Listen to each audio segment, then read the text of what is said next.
Hello and welcome to the shed. In today's video we're going to be looking at the topic of how to actually get your holdfast to hold if they're not holding within your dog holes. So let's jump in and get started.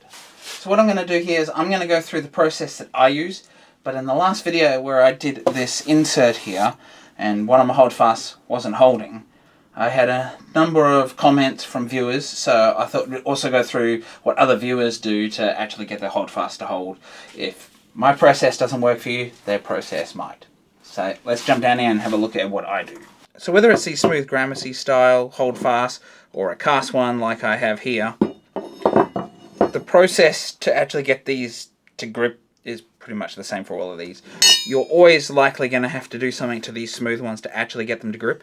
And if you have a close look here, you can see where I've used a punch and put a whole bunch of little punch holes in here. And for a time, that actually did work, but now I'm finding that they're not holding, and I thought the solution was a hardwood insert, and I might go ahead and do these on the rest of them, but with doing a little more adjustment to the back of these and the front, I've actually been able to get my holdfast to actually hold in a lot of these other pine holes that I have on my bench here. So let's just go through how the holdfast works, and that'll give you an indication of why we need to put essentially roughing on the inside and outside of these holdfasts.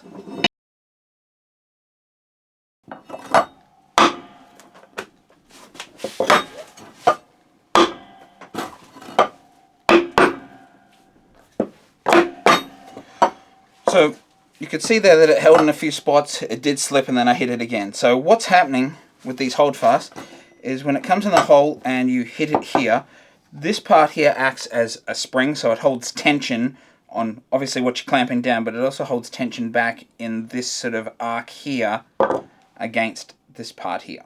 So what happens is, as it comes through and you hit it with the hammer, it essentially cants itself like this.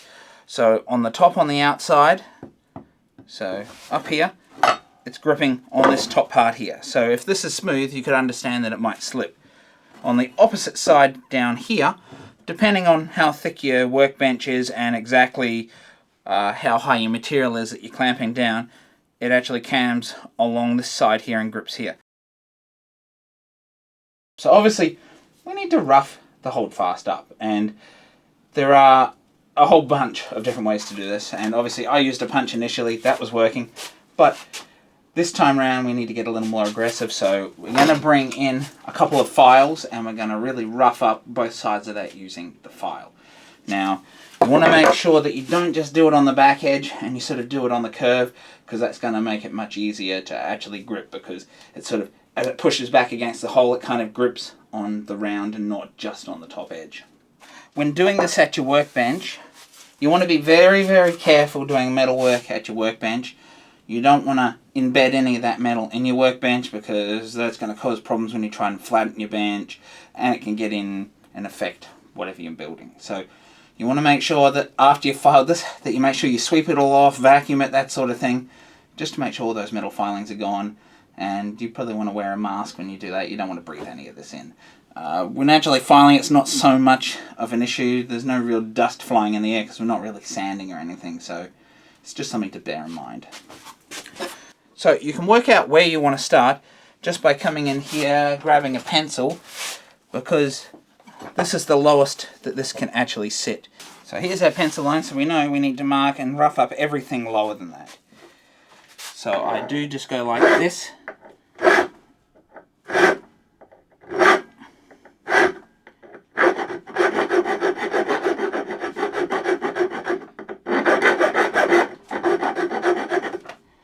So essentially we're going to put a series of sort of ridge lines in here.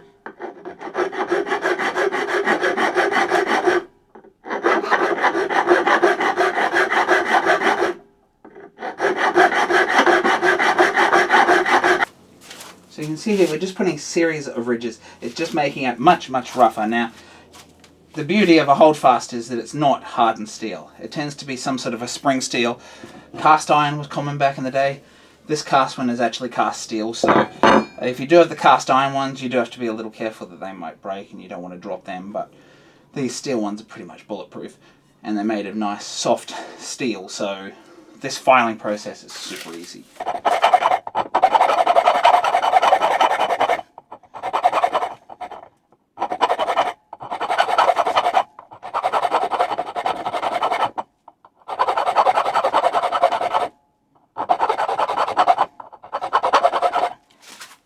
So let's have a quick look if this has actually made a difference already.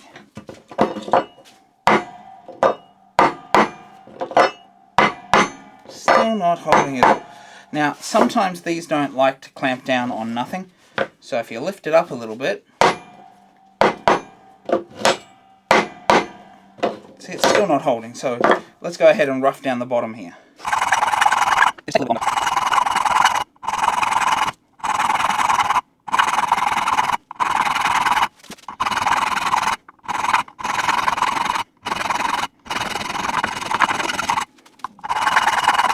So now that we've done both sides, let's see if it holds in this jar insert. So if we see now, let's drop this down, say over here. That holds. So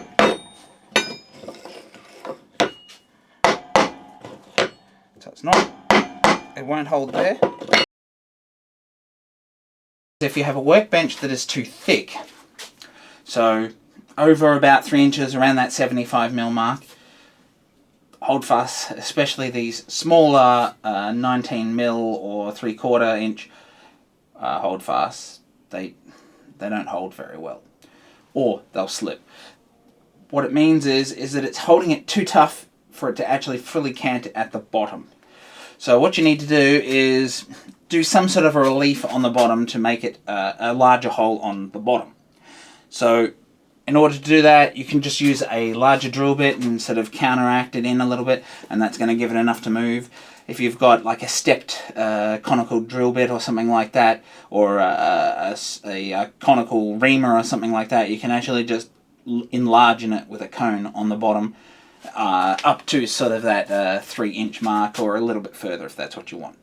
Now, the reason I don't have problems with this one holding in the pine is the pine is soft enough that it just dents into the pine and it still engages. But on this Jarrah hardwood insert, it is just too hard for it to do that. And the grain is not running long ways like this, it's in the opposite direction. So it's actually harder in the longitudinal form. So the end grain is up on the top here for these to actually engage, because you've got the continual grain going down with it. So let's tap this out. So in knocking this out, I can also see that it's actually split in its operation, where the holdfast has been smacking against it because it's just too long, it's in the way. So since it's done that, what I'm going to do is actually just cut this short. So it's split down to here, so instead of counter reaming it, I'm just going to cut it a little bit shorter, and that should still have the same effect, because we've got a big square here, so making it a little bit shorter means that it should have plenty of room to cam. So let's do that, because if that's not going to work, I'm going to have to actually make a new one anyway. So we don't need to be particularly accurate or technical with this. I'm just going to take what looks like about 15mm off the bottom. Mainly because of where the split is, otherwise I'd probably just take about 10mm.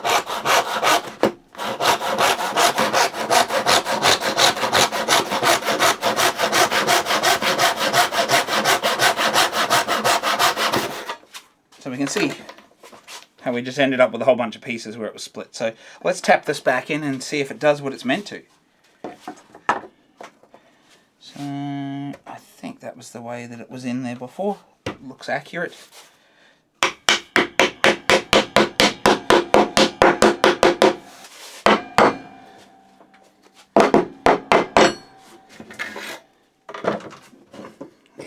Let's do another one over here.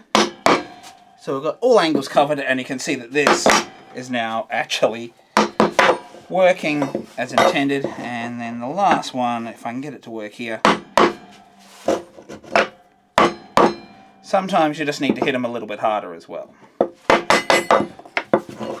If it's still sliding, you'll also want to check that your dog hole is deadbolt upright. Sometimes it doesn't matter, but if you've got issues, making sure that it's dead upright is another thing that I've found actually works quite well, and I actually had to readjust a couple of my pine dog holes. Now, I said it was working in the pine, so let's just drop this into the pine so you can see what's going on over here.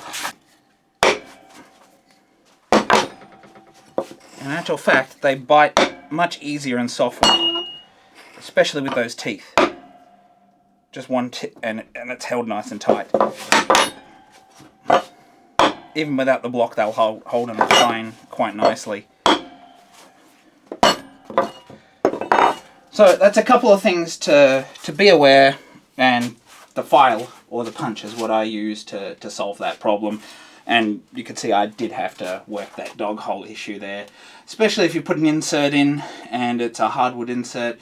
You've got to be way more careful with the depth, because it just, as I said, it just can't cam enough on the bottom. It'll smack into it and jam. And you could see what it did to my one, because it was a little bit too long. So our first comment is from Hobby161. He said, to increase the friction, use a piece of rosin or some rosin alcohol. So the whole idea with that is that rosin's sort of tacky, sticky. It's used on the bows of stringed instruments to actually help it grab the strings. And so it's got that tackiness, and so that could be a good option to add a little bit of additional tackiness to your holdfast to get it to grip.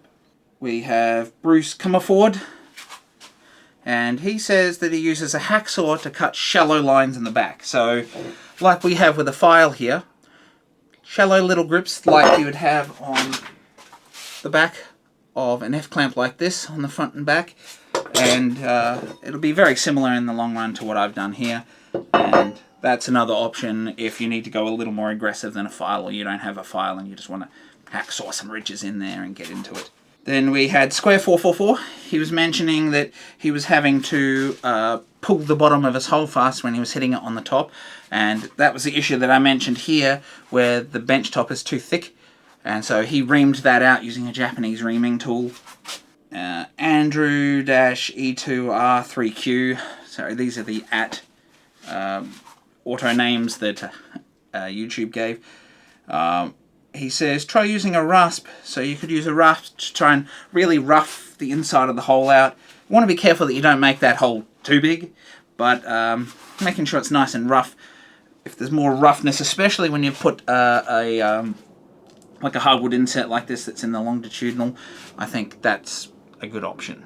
And there's one other mention that I've seen mentioned before. I've never actually tried it, and since my holdfasts are kind of gripping for the most part now, I don't really have a holdfast to try it. And that is that you get some rough sandpaper, some, I don't know, the roughest that you've got, some fairly thin back stuff, and you actually stick that to the same areas that we did on this one. So down on the bottom here and on the back, and that can actually help add some grip. I would say that's a last resort, because I don't really want to be having sandpaper on there that's likely to get pulled off and lose its effectiveness, whereas something like this is way more permanent and better to use, in my opinion. So it is something else I've seen. I thought I'd mention it. And one other special mention is that if your holdfast is not holding, sometimes a heavier hammer will actually do the trick. So with a heavier hammer, you actually really get it to wedge in just that little bit easier, because sometimes it bounces if you've not got enough force behind it, and that little bit of extra force from something like a lump hammer might be what you need to actually really get it to lock in place. But I don't think that's 100% necessary. You hit it a little bit harder with something like this, or even a weighted mallet. If you're using a weighted mallet, I think that would do a pretty good job. And to be honest, I don't really like hitting a holdfast with metal on metal. It makes too much of a noise in here, so that is another sort of last resort thing that you could try. And that pretty much rounds up how to get your holdfast to hold. So there you have it, folks. That's how you troubleshoot your holdfasts, and if you do have inserts or a thicker workbench, how you need to sort of double check your actual bench as well, because it's not always the holdfast's fault.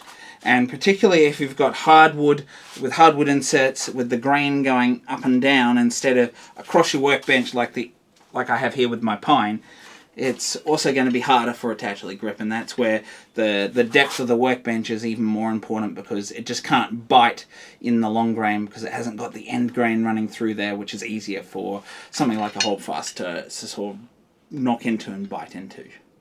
So if you like this video, please do like and subscribe down below.